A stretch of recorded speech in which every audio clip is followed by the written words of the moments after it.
क्या आप सोच सकते हैं कि चेक बाउंस केस में एक्यूज्ड को बरी होने के बाद भी सजा हो सकती है? या फिर क्या आप सोच सकते हैं कि चेक बाउंस का केस खत्म होने के बाद भी दोबारा चल सकता है?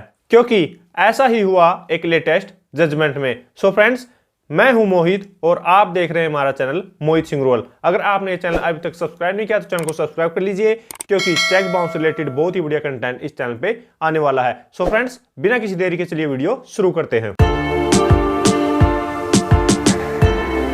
सो फ्रेंड्स, बिना किसी प्रॉपर लीगल गाइडेंस के कंप्लेनेंट को भी बहुत बड़ी दिक्कत हो सकती है और जो एक्यूज्ड है उसको भी बहुत बड़ी दिक्कत हो सकती है। और जो चेक बाउंस का केस खत्म हो चुका है वो दोबारा भी चल सकता है और एक्यूज्ड के बरी होने के बाद भी उसको सजा हो सकती है। और जिस जजमेंट में ये लॉ पॉइंट डिसाइड किया गया था उसका नाम है Bijoy Shankar Mishra versus state of Jharkhand. 18 सितंबर 2023 को ये लेटेस्ट ऑनरेबल सुप्रीम कोर्ट की जजमेंट आई है, जिसमें एक एक्यूज्ड के बरी होने के बाद भी उस केस को दोबारा चला दिया गया। सो फ्रेंड्स, सबसे पहले हम इस केस के फैक्ट्स जान लेते हैं। इस केस में जो चेक अमाउंट था वो था 45,20,000 रुपए। और क्या हुआ कि जैसे ही एक पर्सन ने दूसरे पर्सन को अमाउंट दिया और उस अमाउंट को रिटर्न करने के लिए एक्यूज ने एक चेक इशू किया।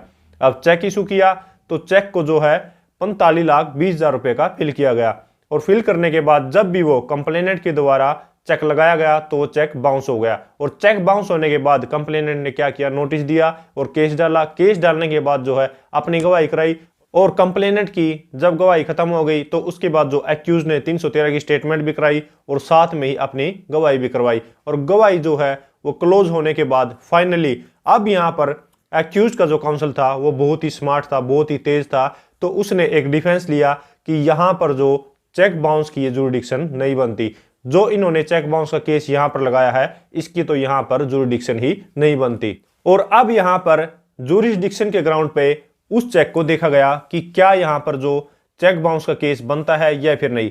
जुडिशियल मैजिस्ट्रेट फर्स्ट क्लास की कोर्ट में यह केस चला था तो वहां पर उसको माइन्यूटली देखा गया और यह पाया गया कि यहां पर जो इसकी जुरिडिक्शन नहीं बनती। अब यहां पर इस केस में सारा कुछ ओके था, लायबिलिटी भी उसकी बनती थी, देनदारी भी उसकी बनती थी। उसने चेक भी एडमिट कर लिया कि मैंने चेक दिया, सिग्नेचर भी मेरे हैं, सारा कुछ जो है वो कंप्लीट हो चुका था। लेकिन सिर्फ एक ग्राउंड पे कि चेक बाउंस की जुरिडिक्शन यहां पर नहीं बनती तो उसको जुडिशियल मैजिस्ट्रेट फर्स्ट क्लास की कोर्ट में डिसमिस कर दिया गया, वो भी 4 साल के बाद। और अब फाइनली जो है कंप्लेनेंट के द्वारा हाई कोर्ट में अपील डाली गई तो ऑनरेबल झारखंड हाई कोर्ट ने भी यही कहा कि जुडिशियल मैजिस्ट्रेट फर्स्ट क्लास ने जो ओपिनियन दिया है, जो जजमेंट दी है वो ठीक है, यहां पर इसकी जुरिडिक्शन नहीं बनती और इसमें जो है एक्यूज को डिस्चार्ज किया जाता है। तो अब ऑनरेबल हाई कोर्ट के ऑर्डर से एग्रीड होके कंप्लेनेंट गया ऑनरेबल सुप्रीम कोर्ट में और वहां पर 142 की जो कॉन्स्टिट्यूशनल पावर है ऑनरेबल सुप्रीम कोर्ट की कि अगर कोई भी एक केस जो है अगर वो गलती से किसी गलत कोर्ट में डाल दिया गया है जहां पर उसकी जुरिडिक्शन नहीं बनती तो उसको जो एप्रोप्रिएट कोर्ट है उसमें ट्रांसफर किया जा सकता है। तो यहां पर ऑनरेबल सुप्रीम कोर्ट ने 142 कॉन्स्टिट्यूशनल पावर जो यूज की और उसमें यह कहा कि सिर्फ इस ग्राउंड पे कि वहां पर जुरिडिक्शन नहीं बनती तो उस बेस पे कंप्लीट इस केस को डिसमिस नहीं किया जा सकता, इसको जो है ट्रांसफर भी किया जा सकता है एप्रोप्रिएट कोर्ट में। तो यहां पर ऑनरेबल सुप्रीम कोर्ट ने जमशेदपुर जो जुडिशियल मैजिस्ट्रेट फर्स्ट क्लास की कोर्ट है वहां पर इस केस को ट्रांसफर कर दिया और ये डायरेक्शन दी कि इस केस को दोबारा चलाया जाए। तो यहां पर उस केस को दोबारा चलाया गया जमशेदपुर कोर्ट में और यहां पर जो एक्यूज्ड के बरी होने के बाद भी, एक्यूज्ड के डिस्चार्ज होने के बाद भी उसके अगेंस्ट दोबारा केस चल गया।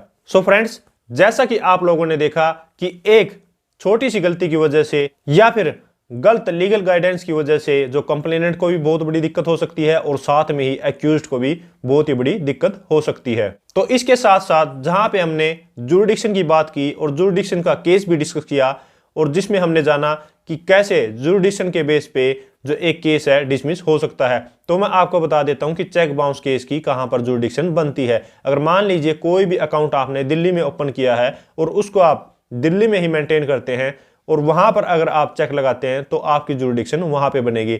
लेकिन अगर आपने अकाउंट जो है वो दिल्ली में ओपन किया है और अब आप रहते हैं चंडीगढ़ में, तो चंडीगढ़ में अगर आप रहते हैं और अकाउंट को मेंटेन करते हैं चंडीगढ़ में, तो अब जो ओरिजिन हुआ था आपके अकाउंट का वो हुआ था दिल्ली में, लेकिन अब उस अकाउंट को मेंटेन करते हैं आप चंडीगढ़ में। तो अब अगर आप चेक को जो चंडीगढ़ ब्रांच में लगाते हैं तो यहां से आपका चेक बाउंस का केस नहीं बनेगा, क्योंकि जो आपका अकाउंट है उसका ओरिजिन हुआ था दिल्ली कोर्ट में।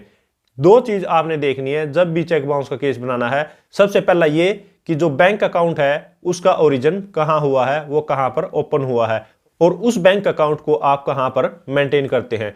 तो जहां पर ओरिजिन हुआ है और साथ में ही उस बैंक अकाउंट को आप वहां पर मेंटेन करते हैं और वहीं पर चेक लगाते हैं, तो वहां पर आपकी जुरिडिक्शन जो है वो बन जाएगी। लेकिन अगर आप मेंटेन उसको कहीं और पर करते हैं और ओरिजिन हुआ उसका कहीं और पे, तो उस सिचुएशन में आपको जुरिडिक्शन की दिक्कत आएगी। तो इसके लिए मैं आपको एक लीगल एडवाइस दूंगा कि अगर आपका कहीं पे ट्रांसफर भी हो गया या फिर आप शिफ्ट हो गए हैं, तो आप अपने अकाउंट को जो है वो ट्रांसफर करवा सकते हैं।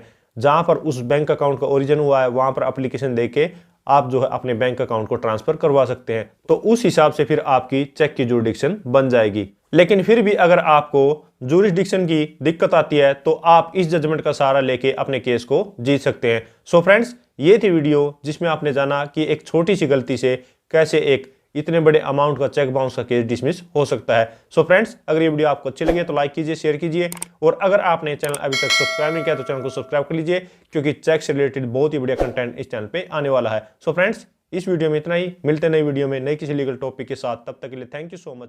Bye bye.